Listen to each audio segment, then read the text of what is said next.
estamos. Bienvenidos, bienvenidas a una nueva edición de Hilo Verde. Un hilo verde que se viene con todo, un hilo verde digital, un hilo verde de censuras, un hilo verde de agroecología. Tenemos para todos los gustos. ¿Cómo andás, Cruz? Para tirar al techo, oli, oli, y con ganas de empezar, con ganas de charlar. Son muchas las cosas que están sucediendo en estos días. Nos quedó pendiente de seguir charlando un poco de toda la inmersión que tuvimos hacia la digitalidad en los últimos años. Me gustó también que hubo mucha participación, rompimos récord de reproducciones en YouTube. Esto quiere decir que algo ahí pasó, algo hubo, alguna fibrita tocamos. Me preocupa que en el reel que subió Escritura Crónica en las redes, a través de Hilo Verde Streaming, que si no nos siguen ya nos pueden empezar a seguir, cuando yo cuento una anécdota al aire sobre cómo era llamar a una compañera del colegio en clase, ya empezaron a intentar adivinar a quién llamaba yo. Chicos, ¿quiénes son? No me conocen. No, además fue mortal, porque fue una anécdota así como al aire que recreamos esto del teléfono de línea, ¿no? De que te atendía la madre, qué sé yo, y de golpe subimos ese extracto en las redes y hay un comentario que dice, es Victoria, o sea... ¿Vivía en Villa Crespo esta persona? Como que ya querían saber más de esa persona, que era una anécdota, ¿era real o era fake? No, a ver, la escena que representamos es real. Bien. Uno llamaba y esas eran las conversaciones que tenía. No, pero ¿sabía si esta chica existía o era un ejemplo? No existe la chica de Villa Crespo que pregunta roman.jr. Román, da la cara, ¿quién sos, chingüengüencha? Bueno, pero es así, ¿viste? Hoy las redes pasa esto. O sea, se viralizan videos que no sabes bien de dónde vienen, tenemos comentarios, tenemos troll, tenemos odio, tenemos amor, pero de claro, todo. Una vida paralela, ¿no? En las redes sociales. Ya lo creo. Y quiero ir de lleno entonces con empezar a hacer algunos análisis y reflexiones. Claro, nosotros cuando pensamos la historia de la humanidad siempre hay dos grandes momentos que nos enseñan en el colegio, ¿no? O que vemos también en la universidad, en los terciarios, que tiene que ver con la Revolución de Mayo, tiene que ver con toda la Revolución Francesa y después por otro lado llega la Revolución Industrial, ¿no? Bien. Que duró mucho tiempo, digamos, y marcó mucho la historia moderna de la humanidad. Hay una nueva sociedad que se marca y hay un nuevo quiebre del cual habla el doctor Federico Ray Lennon, el cual hablamos el programa pasado, que es la nueva sociedad virtual. Y él toma algunas características que son súper interesantes, características que hoy por hoy, digamos, reflejan la realidad de, no sé, el 90% de las personas, sin lugar a dudas, y de las personas que no pueden reflejar esas realidades porque son personas que están totalmente marginalizadas del sistema, digamos, porque no pueden acceder tal vez a la hiperconectividad. Sí. Pero claro, cuando él habla de esta nueva sociedad virtual, habla ya no del Homo sapiens, sino del Homo digitalis, ¿no? Y hay algunas características sobresalientes que tiene esta sociedad. Y voy a ir con la primera, que me parece que la podemos poner a prueba en cualquier momento, agarrando el celular, que es la hipersegmentación de la sociedad, ¿no? Esta idea de que ya son cada vez más los medios y formas de consumo, entonces nos vamos segmentando, ¿no? Así es que tenías las juntadas de floggers en el Abasto, la demos en la Plaza San Martín, y tenés la gente fanática del billar, la gente de acá, la gente de allá, Internet fue potenciando la segmentación a un punto que, por ejemplo, vamos a hacer una prueba. Placa, porque sí, la producción, o sea, digamos, tenemos placa que dice hipermentación de la sociedad, o sea, cómo este nuevo ser, ¿no?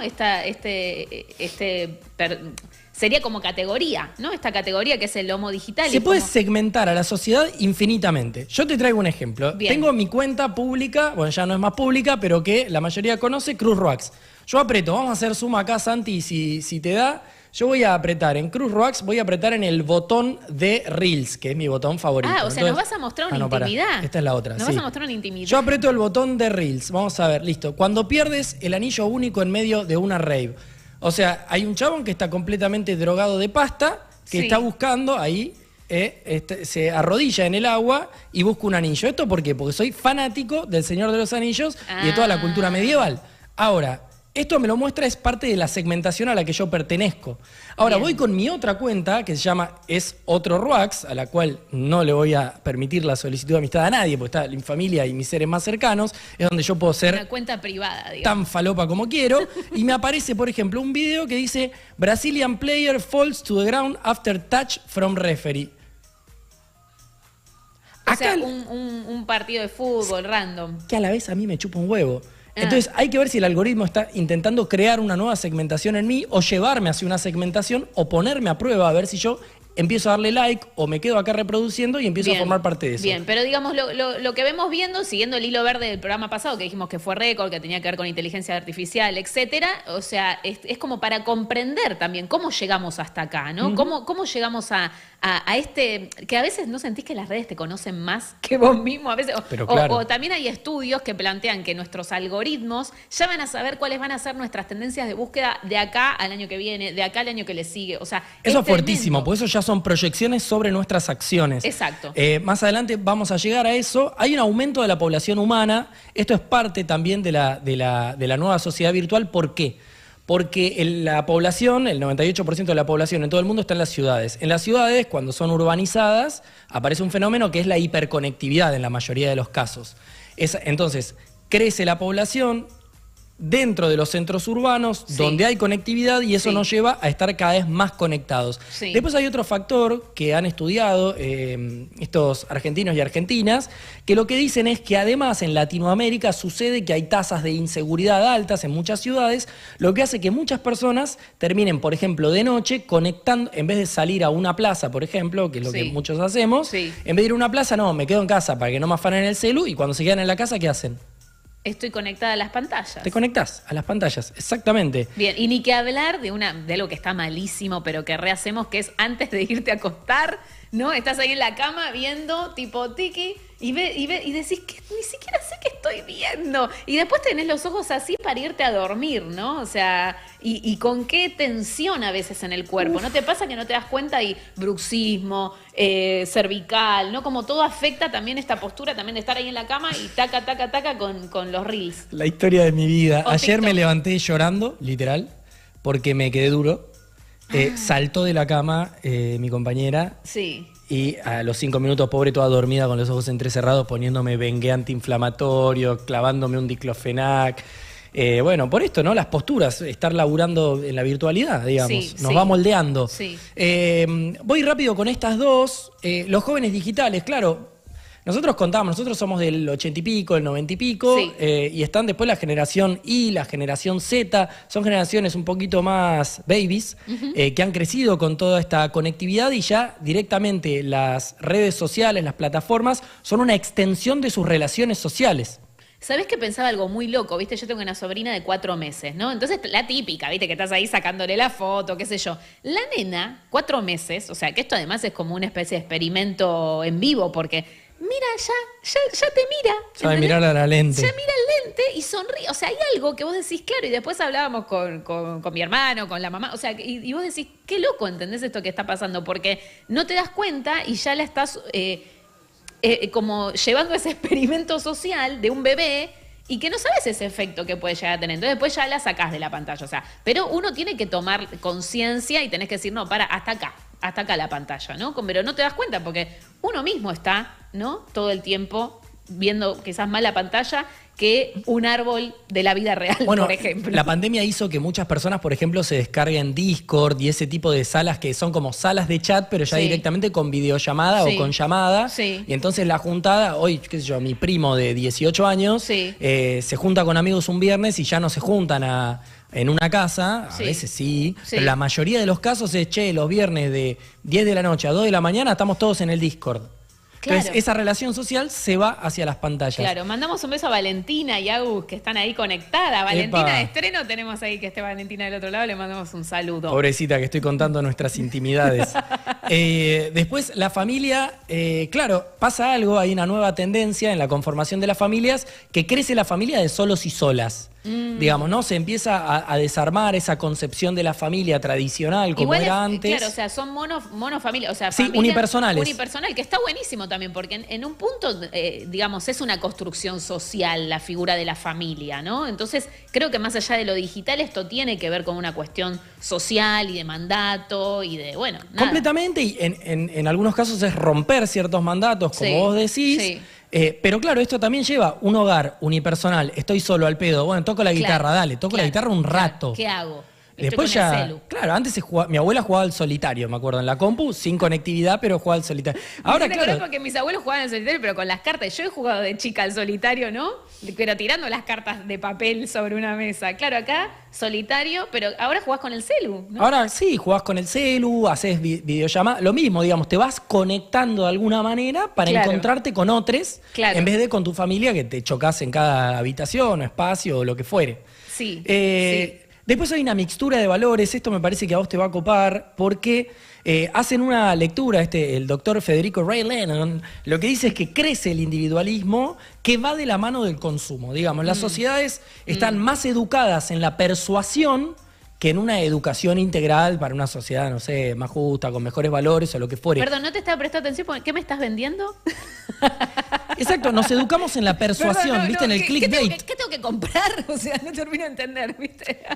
Y es loco, porque eso lo vuelve un poco más cínico, porque por un lado tenemos más acceso a la información, pensemos, después lo podemos charlar con nuestra invitada de hoy también, pensemos cómo el ecologismo o el ambientalismo, digamos, como movimiento, emerge bastante más, digamos, en los últimos años, de la mano de la juventud, de la hiperconectividad, de todas las herramientas para producir contenidos, para darnos a conocer y demás. Aumenta la conciencia ecológica, pero también aumenta la compra online.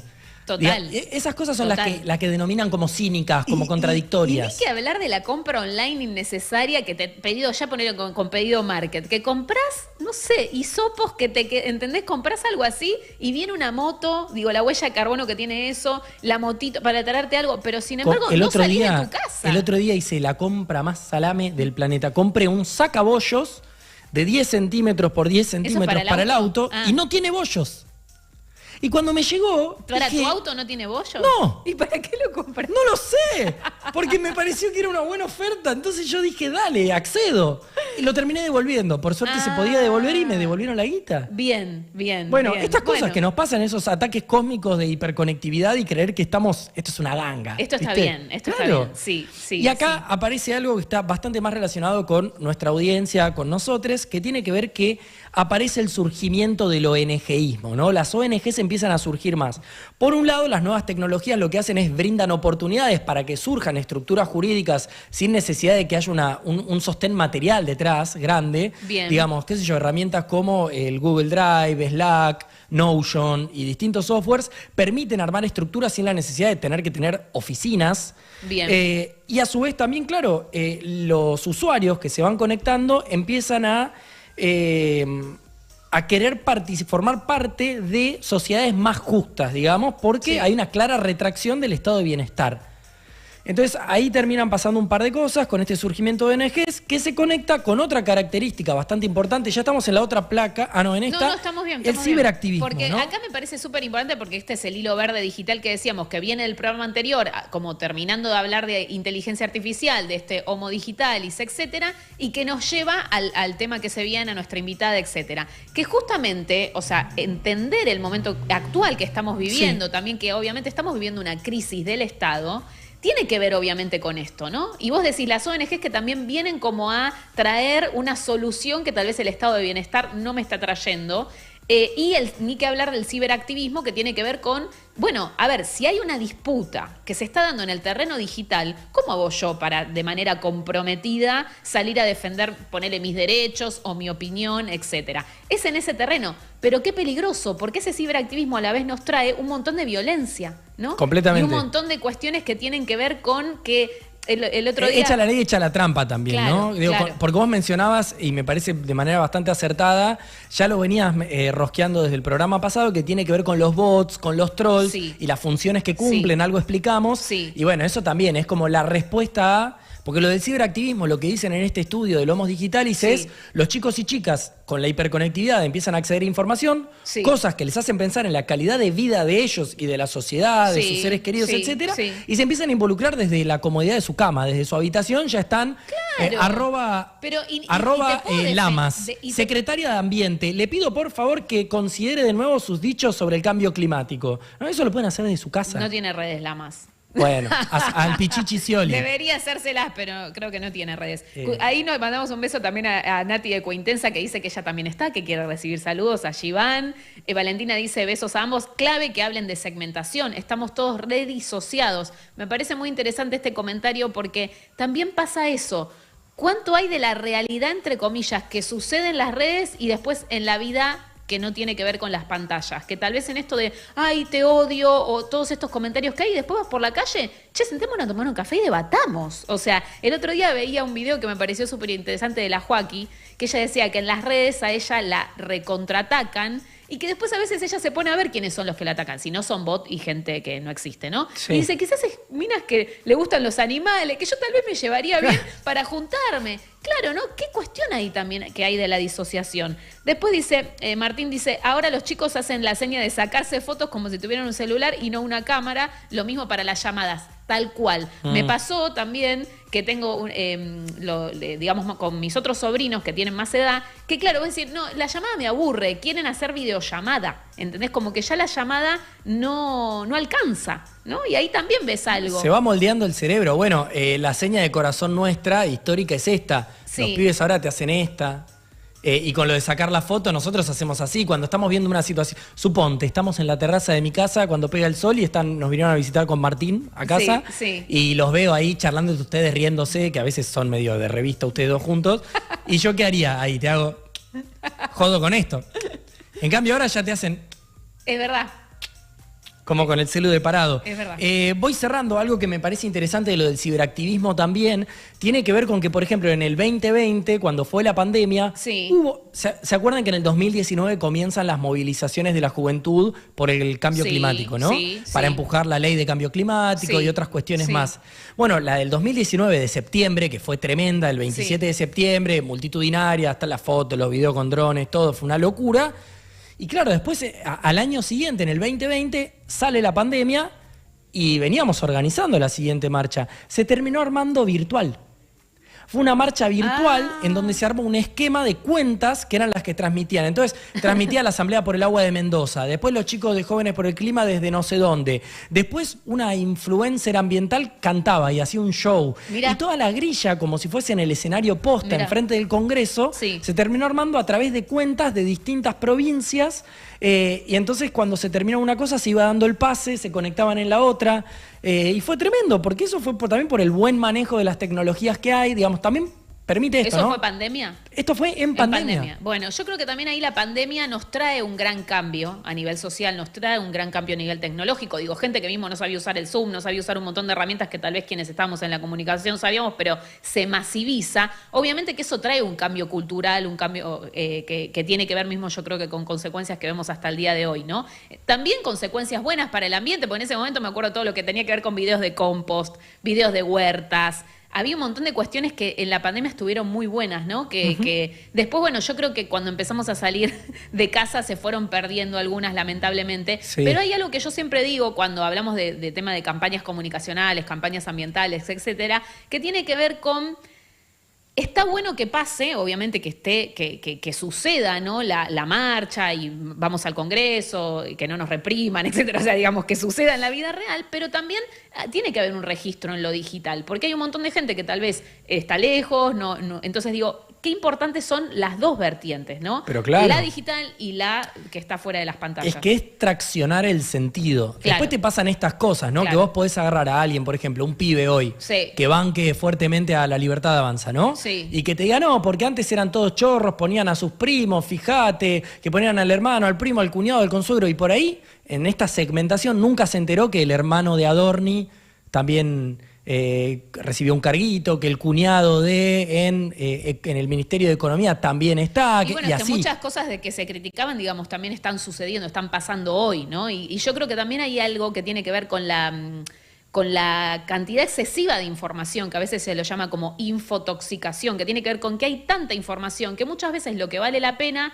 se pierde. Y la gente también está cansada, sí, ¿viste? sí, Está sí. cansada. Entonces, en ese sentido, hay que ver también cómo podemos hacer filtrar para que esa información no se pierda. Bueno, veniendo al tema de información y tema de actualidad, tenemos una invitada dentro de un ratito que es Marina Parra, que ella es de Somos Misiones, es educadora ambiental, súper interesante, nos viene a hablar de todo el tema que tiene que ver con el INTA, las censuras del INTA, que ahora vamos a ir profundizando, que son denuncias que hicieron. Hay ciertas palabras, mira, por ejemplo, agro. Género. Sustentabilidad. Palabras tan básicas. Además. Básico. Cambio.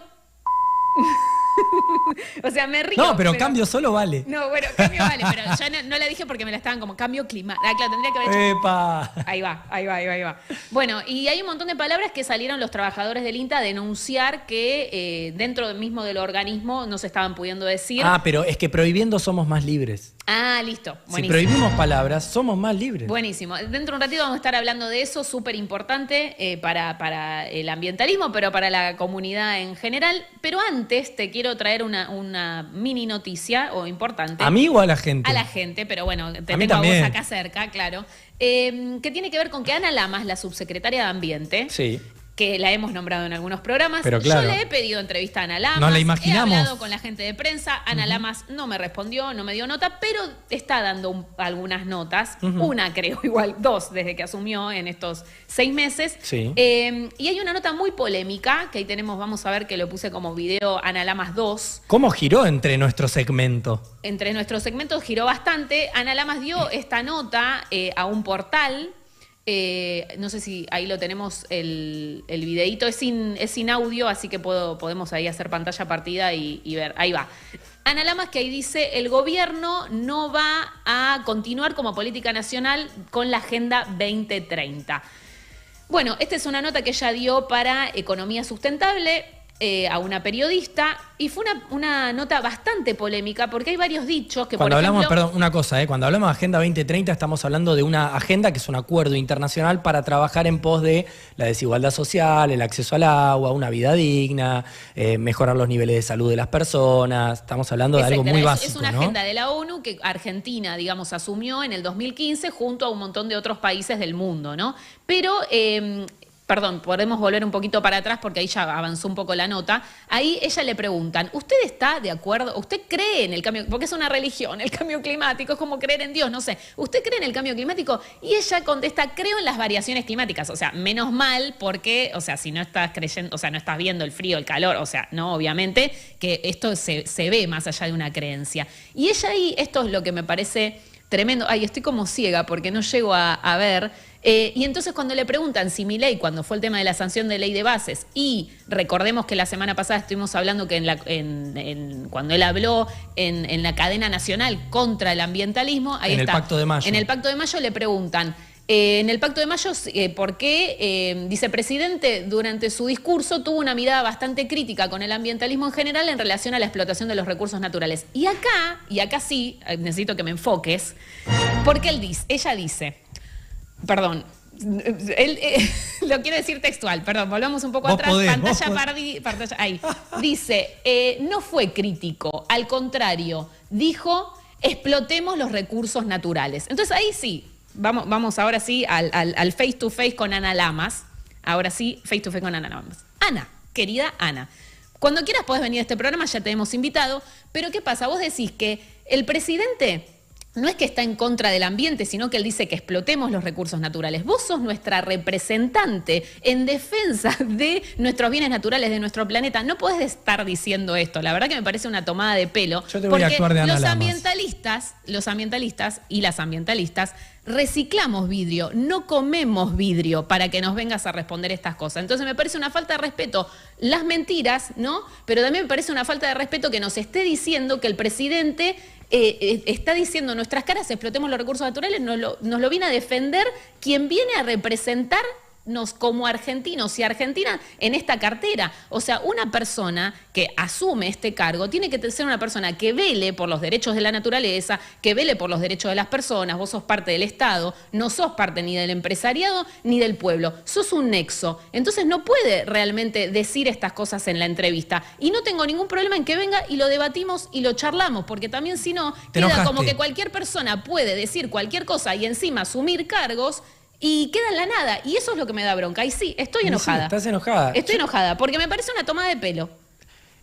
Un poco lo es el tono que tienen como gobierno, tomar el pelo, lo hace el presidente, lo hace la vicepresidenta, lo hace su vocero y lo hace muy bien. Es una de las herramientas que tienen, muy aprendidas en Twitter, la verdad. A mí hay algo que me llama poderosamente la atención de esta nota de Ana Lamas, que es cómo comienza, que a ella le preguntan sobre la gestión pasada. Le preguntan sobre cómo se encontró con el ministerio, que bueno, que ya no es ministerio desde este nuevo gobierno. Estamos hablando básicamente del equipo de Cabandier, del equipo de Federovisky, y ella menciona que se encontró con un ministerio muy bien parado, muy organizado y con profesionales muy preparados para las tareas que estaban llevando adelante, lo cual me llama poderosamente la atención porque la campaña que ha hecho esta fuerza emergente tenía que ver con que quienes nos gobernaban no estaban a la altura, que estaban todos puestos a dedo, que todo era un nido de militantes, que pum, que pam, bardeando a lo loco, y ahora con una demencia total, con una contradicción total en su discurso, menciona de lo bien organizado que estaba el ministerio, lo preparada que estaba la gente y lo bien que venían laburando. Y lo sorprendente de esto también es que gran parte del trabajo del ministerio, la gestión pasada, estuvo relacionada con reivindicar el cambio climático, intentar ponerlo como una cosa medio prioritaria en las discusiones de las delegaciones internacionales, con impulsar la ley de educación ambiental, con todo lo que ellos ahora quieren prohibir con el tema del INTA. Entonces, estas contradicciones, ¿no? De querer quedar políticamente correcta hablando de lo bien que se había laburado antes, pero a la vez todo ese laburo que se hizo es contra lo que están atentando ahora. Totalmente, totalmente. Bueno, vamos a ahí cambiar la energía, listo, el enojo igual es una emoción válida y está bueno, pero tenemos una invitada especial que me gustaría hacer pasar al piso, que es Marina Parra. Que venga, que venga. Que venga, ¿no? ¿Está por ahí? Sí, está por ahí. Marina, vamos a hacer ¿estás? ahí el corte con el separador y mientras tanto ella, ¿no? Puede ya acercarse.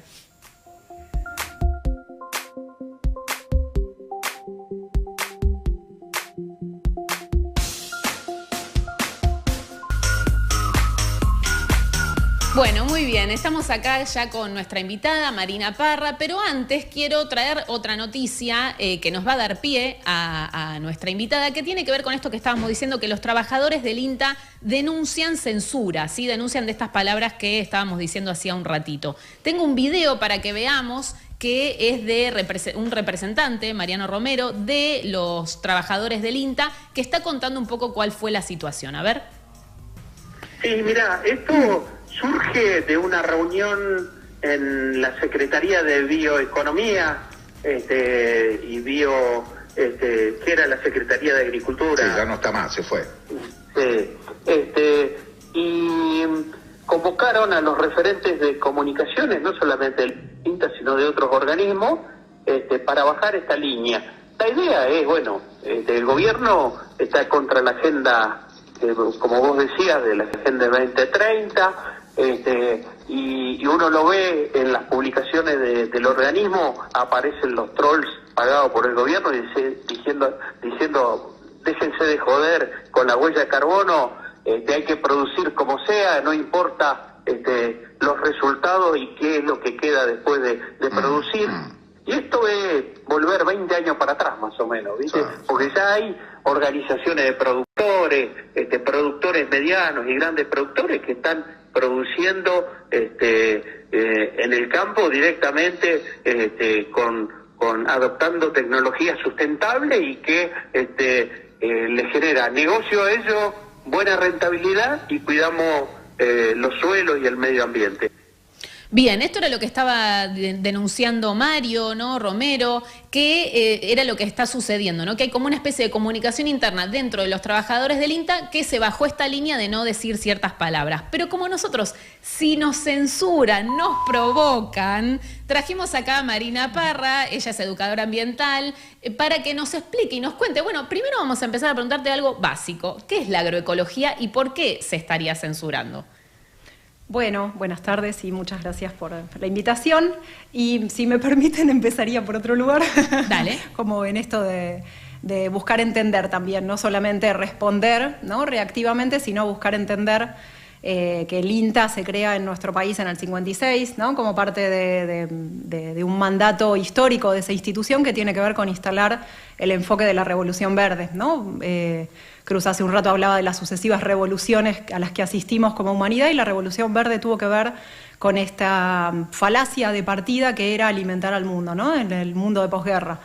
Bueno, eso claramente no ocurrió, digamos, ¿no? Hubo una superproducción, pero el hambre continuó su curso, porque no es un problema solo de producción, sino que es un problema político y económico. Claro, puede crecer tu producción, pero si no distribuís el alimento... Es un problema de distribución, no de producción. Entonces, claramente la revolución verde, que no era verde por ecologista, sino que era verde porque precisamente avanzó sobre el monte nativo, sobre el bosque nativo, sobre áreas que no eran tradicionalmente cultivables, sino que se corrió esa frontera agrícola y se implementó un paquete tecnológico que en aquel momento tenía que ver con el traspaso de la industria de la guerra a la industria del agro y de las semilleras, ¿no? Entonces, toda esa maquinaria pesada, todo ese paquete de insumos químicos, de agroquímicos, porque agrotóxicos es una palabra que ya había sido prohibida en la circulación interna del lenguaje de algunas instituciones. Entonces, ese paquete tecnológico llegó para quedarse y llegó para desplazar otro modelo, que era el de la agricultura tradicional, que era el de la agricultura basada en el trabajo campesino,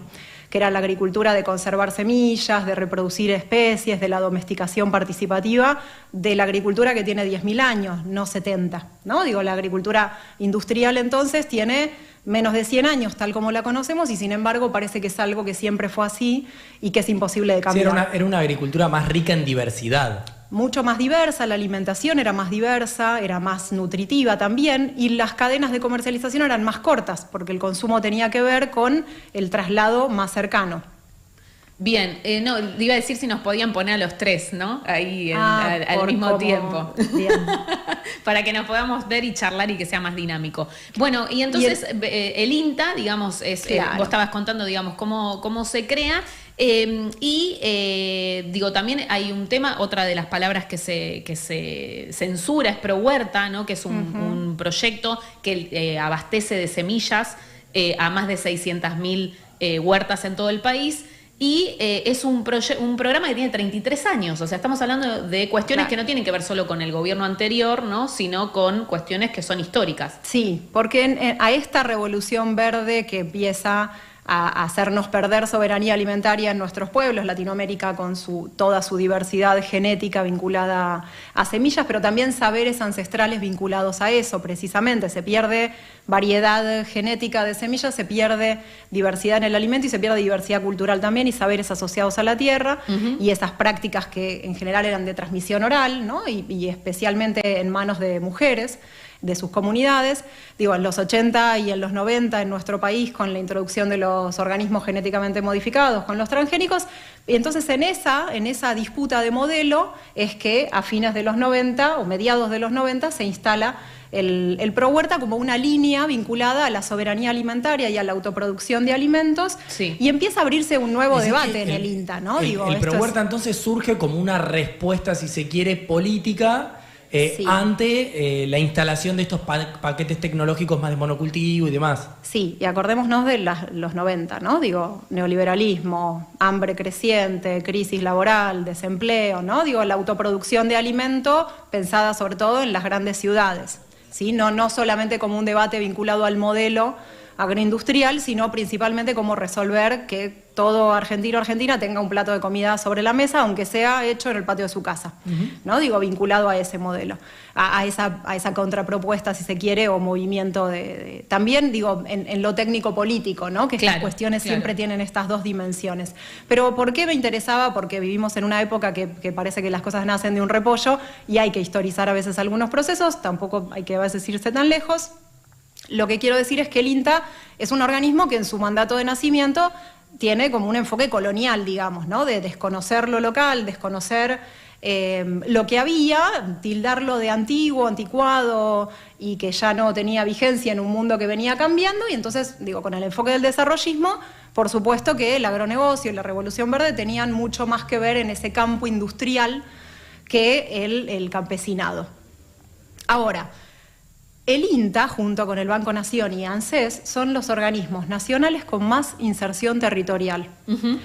Y esto es algo que es sumamente interesante saberlo, porque, el INTA es un organismo que está en todo el país, que tiene técnicos y técnicas en todo el país, que investiga, que hace extensión, que produce conocimiento para, a veces, cuestiones que no están tan buenas desde nuestro punto de vista, que quizás son dañinas para la salud y para el ambiente, pero que también producen mucha transformación sociocomunitaria porque están en el territorio. Entonces, lo que a mí me parece que pasa con estas cuestiones es, no es casual, digamos, que la conducción del INTA vaya en un sentido, porque es un organismo que siempre ha sido conducido por las corporaciones del agronegocio, entonces ahí es donde no nos sorprende, aunque nos preocupa, pero también es cierto que ¿quién denuncia esto? La Asociación de Trabajadores del INTA. Exacto. Es decir, Sí, las sí. instituciones también las hacen las personas. Tal Y las cual. instituciones también son arena de disputa y arena de contradicciones, como más temprano ustedes decían. Entonces, esos trabajadores que están en el territorio, que llevan adelante asistencia técnica, que hacen extensión, que buscan recuperar tecnologías apropiadas y más resilientes ante el cambio climático, digo, cuando en nuestro país ya se van plantando varias temporadas del trigo transgénico, ¿no? Digo, cuando hay un modelo en disputa día a día y permanentemente y un avance y un retroceso en muchas cuestiones, pero esto, sin embargo, digo, para mí es una buena señal que los trabajadores de INTA digan, no vamos a retroceder en esto. ¿Qué puede pasar? Que dejen quizás de nombrar en documentos oficiales algunas cuestiones, puede pasar, es un retroceso simbólico y semántico y también institucional, pero las prácticas en territorio van a seguir siendo y van a seguir existiendo. Esto es la buena noticia, si se quiere. Hay ¿no? algo que igual me parece a mí importante, ¿no?, de aclarar respecto a la agroecología, ¿no?, que tiene que ver con esta, digamos, tendencia, ¿no?, que busca alejarse también de ciertos conceptos y ciertos simbolismos también del agronegocio, que tiene que ver que en vez de producir con agrotóxicos, produzco con bioinsumos. Es decir, yo no estoy, entre comillas, envenenando a la tierra, sino estoy buscando maneras más naturales de producir. La gente mismo también de la RENAMA, ¿no?, que es la red de municipios en defensa de la agroecología, plantean este concepto de suelos vivos. Sí. Es decir, de llevar adelante huertas y llevar adelante producciones con la idea. Yo me acuerdo que hace un par de años fui a Guaminí, que ahí a ver algunas experiencias, ¿no?, agroecológicas, y que decían, veo bichos bolita, veo lombrices, algo tan básico, ¿no?, que muchas veces quizás con los modelos de producción y la masividad, ¿no?, y la rapidez, planteaban que el agronegocio fue generando dos cuestiones. Una es la muerte en un punto de los suelos por el monocultivo, y la otra es que la gente se va. Se va porque pasan los famosos avionetas fumigando, y la gente tiene que abandonar los campos, sí, ¿no? Entonces digo, qué fuerte igual que un gobierno venga a no querer nombrar esos conceptos que tienen que ver, ¿no?, con esta cuestión. Vos sabés que sobre esto que mencionás, yo un poco me preguntaba, muy genuinamente, ¿cuál es el objetivo que tienen detrás de la prohibición de estos términos? Porque como vos bien decís, Marina, en un documento institucional, listo, no se utilizan esos términos, pero después en el vínculo, en el trabajo en territorio, en lo que fuere, digamos, siguen formando parte de nuestro vocabulario y se pueden utilizar, a menos que, no sé, ya aparezcan topos internamente y tus compañeros te alcahueteen, que eso sucedió con la prohibición de la E en las escuelas también. Pero ¿cuál es la búsqueda? ¿Vos cuál crees, en tu interpretación, cuál crees que la búsqueda de prohibir estos términos, estas palabras, es que no figuren estas terminologías más pegadas a los zurdos, los progresistas, el antidesarrollo? ¿Por dónde pensás que va? Sí, yo creo que tiene que ver con algo de eso, digamos, que es por un lado una cuestión cultural, es una batalla que intentan ganarnos en el plano de lo cultural, en el plano de la salud mental también, porque digo, vos te reís, pero... Y porque, a cualquiera que trabaja en INTA o en alguna de esas instituciones de esos temas, ¿de qué está trabajando ahora? Y sigue siendo un trabajador. Y en SENASA está pasando lo mismo. Che, es bastante interesante lo que estás diciendo, porque hablamos de la identidad laboral de miles de personas. Es la tarea que llevan adelante, la línea de investigación que llevan adelante. El INTA ya había negado la posibilidad de difundir el estudio Sprint, ¿se acuerdan? Sí, que mostraba los efectos de agrotóxicos sí, en la salud humana y en la salud de los ecosistemas. Entonces, el INTA ya viene con muchos debates internos que no fueron saldados en épocas anteriores, con gobiernos que hubiese sido interesante que pudieran saldarse muchas de esas cuestiones y discutir, porque al final hay que discutir cómo se organizan las instituciones que nos damos como sociedad, y si no son buenas las instituciones tal como tenemos, animarnos a cambiarlas nosotros con propuestas superadoras, no como vino con este gobierno, una propuesta de derecha destructiva. El destruir me parece que es una primer cuestión, destruir todo lo que hace el Estado, el rol del Estado, la investigación sostenida en el tiempo, la inserción territorial de los técnicos, destruir la autoestima de los trabajadores, que además son de los pocos trabajadores que tienen un trabajo estable, que en general son de carrera, entran como becarios al INTA y se jubilan en INTA, son pocos los espacios laborales hoy, en esta época donde entras a trabajar como un joven becario y te jubilás en ese espacio. Entonces, estamos hablando de toda una vida interrumpir una carrera en un tema tiene un impacto muy, muy fuerte, pero además, a ver, todo lo que se prohíbe puede ser perseguido, ¿no? Digo, todo lo que no está permitido dentro del marco de una ley, de una resolución, de un marco normativo, puede ser perseguido. Y vimos situaciones, digo, de persecuciones de compañeros nuestros de universidades nacionales por un tuit, digo, cuestiones que ya están empezando a pasar. Que me hiciste acordar que parte de este comunicado decía que bajen un poco el tono en Twitter, que es la red social, haciendo ahí el hilo verde, que bajen el tono de los trabajadores del INTA con estos conceptos en Twitter. Entonces, digo, relacionándolo con lo que hablabas vos al principio, digo, imagínate que mucho tiene que ver con esto. Dejemos de hablar de esto, sobre todo en redes sociales, ¿no? Sí. Y pensaba, perdón, pero digo, Argentina, que es el tercer productor de granos de soja del mundo, o sea que obviamente siempre que terminamos charlando un poco de la matriz productiva de Argentina, etcétera, digo, hay un modelo, ¿no? Que es el modelo agroexportador, que fue yendo hacia un modelo de este famoso paquete de semillas. Es decir, que le compras a las grandes corporaciones la semilla, la misma que le compras el veneno, porque esa semilla, y todo esto se compra en dólares, está preparada para ese paquete de agrotóxico, ¿no? Entonces digo, en un punto, prohibir decir agroecología es seguir como fomentando, ¿no? Este modelo que como si no estuviera bien analizarlo, al menos, y ponerlo en foco de discusión, decir, ok, tenemos... Cancelar la discusión. Y cancelar la discusión. Otro récord que tenemos es que tenemos uno digamos, de lo que tiene que ver con, bueno, re bien, me hago anotaciones que después no me entiendo, pero que tiene que ver con la cantidad de agrotóxicos que usamos por persona. Sí. ¿Viste? Hay ahí también como un ranking que tenemos de Argentina de uso de agrotóxicos y que termina muchas veces en nuestro cuerpo, ¿no? Y digo, esto pareciera que es como que se cierra ahí la discusión. No discutamos de esto, ¿no? Bueno, pero digo, en términos políticos, es porque hoy la correlación de fuerza lo favorece a ellos. Digo, el punto es cuándo y cómo nosotros seremos capaces de construir una correlación de fuerzas en las que podamos poner qué términos es necesario decir y de qué cosas es necesario hablar. Porque digo, prohibir algo que incluso son líneas oficiales dentro del plan 2030, del plan estratégico del INTA al 2030, es carente de institucionalidad, digo, como la ley de bases es carente de constitucionalidad, ¿no? Digo, cuestiones que tienen que ver con el poder ejercido crudamente y la correlación de fuerzas que hoy le permiten a este gobierno hacer cosas que no están bien y que no son, digo, que no tienen grados de formalidad, que no tienen marca institucional, sino que lo que hacen es precisamente desandar, ningunear y desconocer.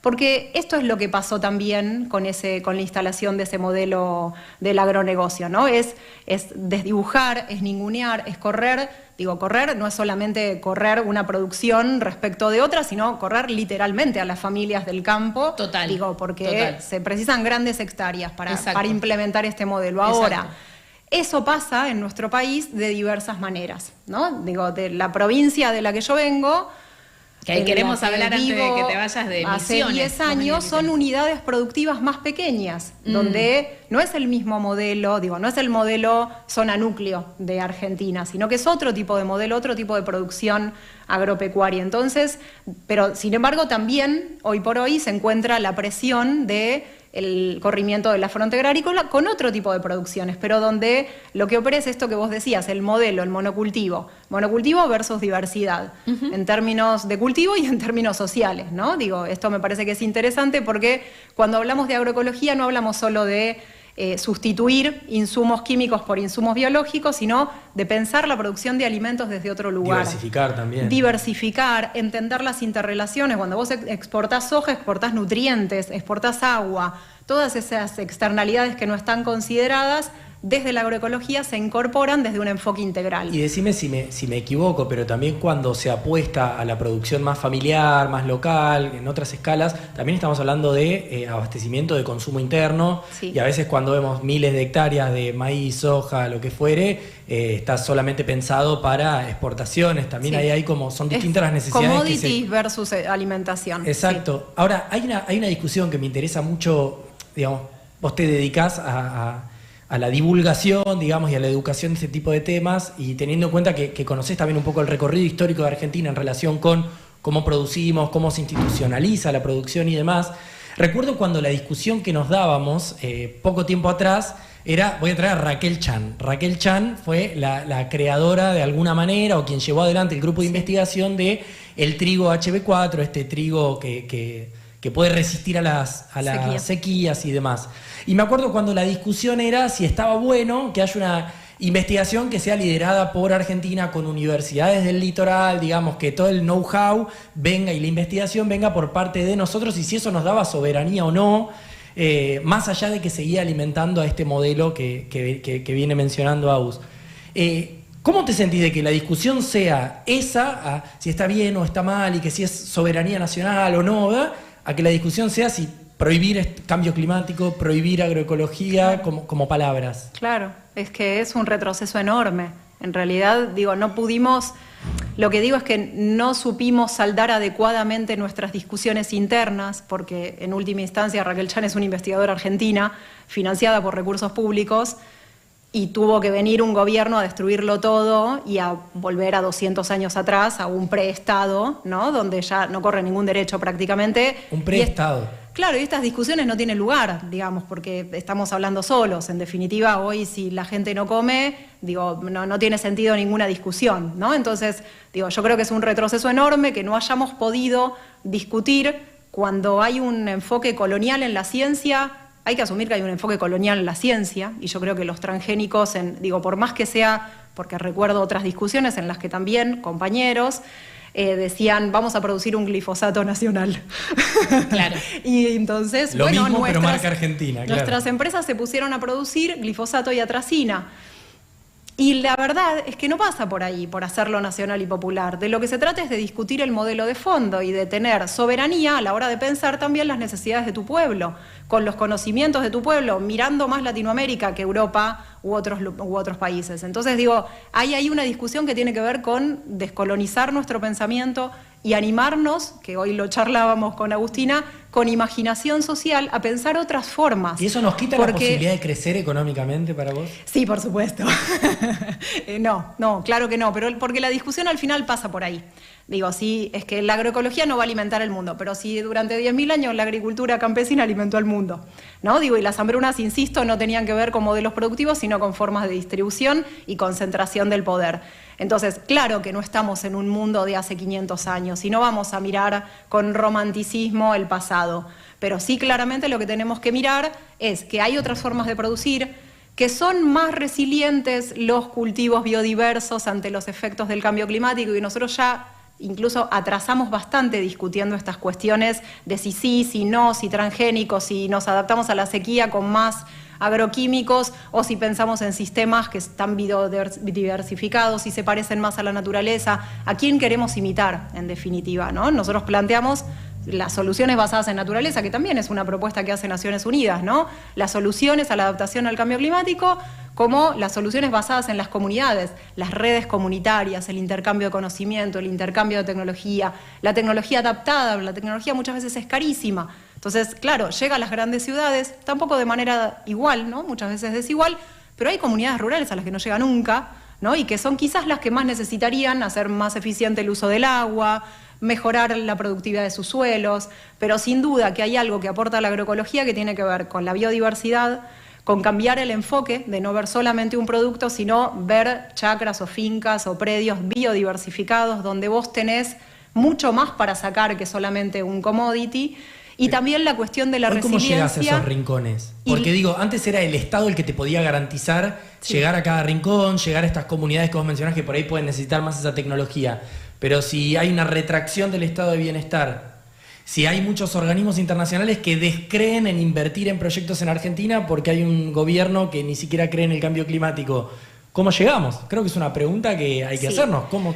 Y yo creo que con organización territorial, ensayo ¿no? dos respuestas a eso. Una, que también lo charlábamos, que es la disputa del Estado, porque el Estado es el lugar en el que aún es el reservorio de muchos recursos, digo, y los que somos docentes en universidades públicas lo sabemos, digo, hay ahí una reserva de lo público, cuidado por lo de todos, y además ahí se congregan muchos recursos que son de todos, entonces disputar eso es un mandato histórico, hasta que quizás nos demos otra organización como sociedad, pero eso no es una discusión inmediata, sino más de largo plazo. Pero después, lo que dice Agus, hay digo, Argentina tiene una experiencia de asociativismo, de organización social y de capacidad de salir adelante de las cosas que, insisto con esto, no me caben dudas que Argentina siempre se sobrepone a los problemas, el tema es que muchas veces empezamos de -10 y nunca logramos, ¿no?, como dar pasos en un sentido más soberano, más independiente, más definido políticamente, pero sin duda que, digo, porque estas soluciones... Digo, porque en realidad es una sorpresa que hayamos tenido tanta democracia, ¿no? Porque en la historia de Argentina muchas más habían sido las dictaduras que las democracias, ¿no? Entonces la sorpresa de nuestras generaciones era que vivíamos en democracia. Y ahora tenemos algo que no sabemos cómo llamar, digamos, porque si bien accedieron por el voto popular, pero bueno, parecería mucho muy distinto, claro, de lo que se esperaba. Para quien le interesa este tema, digo, está la experiencia del Museo del Hambre, de lo que tiene que ver con Banco de Semillas, ¿no? Digo, para quien le interesa todo esto, hay un montón de movidas sociales que son súper interesantes y que pasan y que uno puede también, mismo hablando con productores, muchas veces personas que tal vez pasan a la agroecología, entre ellos, viste, se van hablando y muchas veces dice hay como mucho temor de decir, bueno, yo quiero igual seguir viviendo del campo, y muchas personas que a veces con las que he hablado que quizás son productores, y a veces es cuestión de investigar. Entonces me parece interesante, volviendo al tema del algoritmo del principio, volviendo al tema del odio y ciberseguridad, etcétera, que hay ese hilo verde sí se deja ver, ese hilo verde del inicio, que no es que no todo está conectado, que tiene que ver con que hay una generación, ¿no?, que tiene que ver sobre todo post-pandemia, ¿no?, de fake news y de desinformación, y que los grandes teóricos llaman la gran mentira. La gran mentira en redes. Por ejemplo, todo lo que tiene que ver ahora con gobiernos de derecha, ultraconservadores, contra la Agenda 2030, contra la agenda de género, contra la agenda de LGTBIQ, o sea, no hay como un gran movimiento, digamos, contra esas agendas, y que se plantean muchas veces las discusiones con este concepto de la gran mentira, que tiene que ver con cuestiones tan básicas que uno sale con esto a discutir, ¿no? Y decís, ay, bueno, no, pero no sé qué, hay que hablar, no hay que... O sea, uno termina hablando quizás de la cuestión más superficial que tiene que ver con la prohibición de ciertas palabras, cuando me parece súper interesante lo que pudimos hacer hoy, de ir detrás de esas palabras y qué hay detrás. ¿Qué hay detrás de esa discusión, ¿no? Porque muchas veces también está pasando con mensajes de odio hacia periodistas, mensajes de odio que tal vez se están dando contra ciertos sectores que tal vez son más analíticos, ¿no? Y que justamente se busca eso, quedar en lo superficial. Bueno, sobre lo de los periodistas y mensajes de odio, pensaba en el caso de Milei, cuando el presidente critica a María O'Donnell, reconocida periodista, por haber ido a ver uno de los partidos de la Copa de América en Miami. Con la tuya. Trabajando, porque básicamente fue contratada por una empresa donde le pagaron para que vaya, para que esté en las gradas, etcétera. Y eso le molestó, él lo levanta en un tuit y empieza a generar mentiras, como decís vos, acerca de cuál es el motivo real por el que ella está ahí.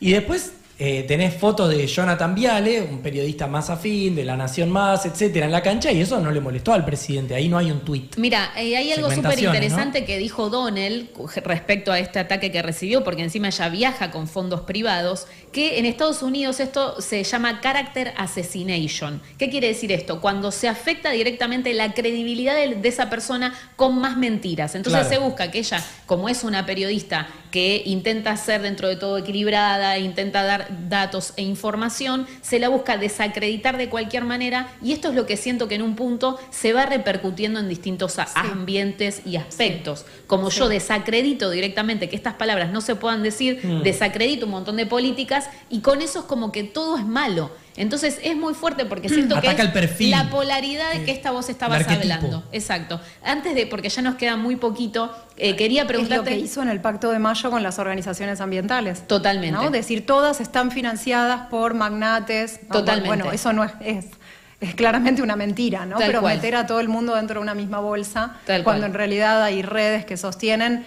que son locales, que son nacionales, que son regionales y que son internacionales, digo, y que tienen que ver con construcciones en el tiempo de resistencias, digamos. La soberanía alimentaria es una clara demostración de eso, ¿no? Redes internacionales de organizaciones campesinas, rurales, de movimientos sociales, incluso urbanos, por la defensa de la soberanía alimentaria, recogiendo precisamente estas problemáticas de las comunidades locales.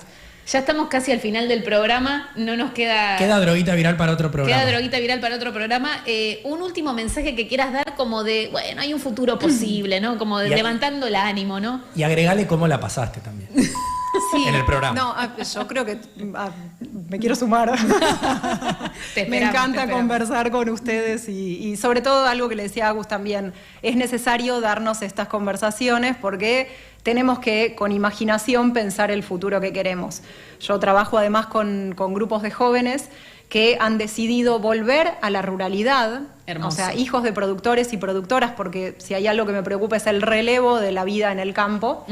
Y Siempre esos se habló hijos, del éxodo y vos decís que ahora hay una vuelta. Ahora hay una vuelta post-pandemia y también que tiene que ver con la creación de empleo en sus propias fincas a partir del trabajo en red. Eso es Somos Red Misiones, es el trazado de una red de vinculaciones para sostener procesos de vida colectiva y que fomenten el arraigo. Entonces, con viveros, con biofábricas, con yerba mate agroecológica, con distintas iniciativas que tienen que ver con lo productivo, pero sobre todo con la recuperación de lazos sociales comunitarios que sostengan comunidad y que ayuden a las poblaciones en momentos de crisis, digo, situaciones que van pasando con el tema del cambio climático todo el tiempo, y tener entonces capacidad de abordarlas de manera comunitaria, y soy muy optimista en ese sentido. Vamos todavía. Bueno, Marina, muchas gracias por venir, gracias por estar ahí también del otro lado en este nuevo Hilo Verde. Nos encontramos el próximo miércoles a las 17 por Radio Kamikaze, y si quieren ver los episodios saben que están en el canal de Escritura Crónica y también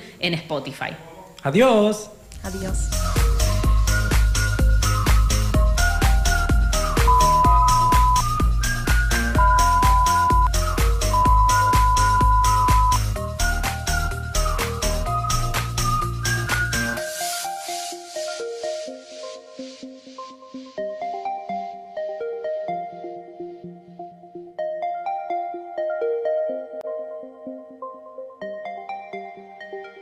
Sport Audio.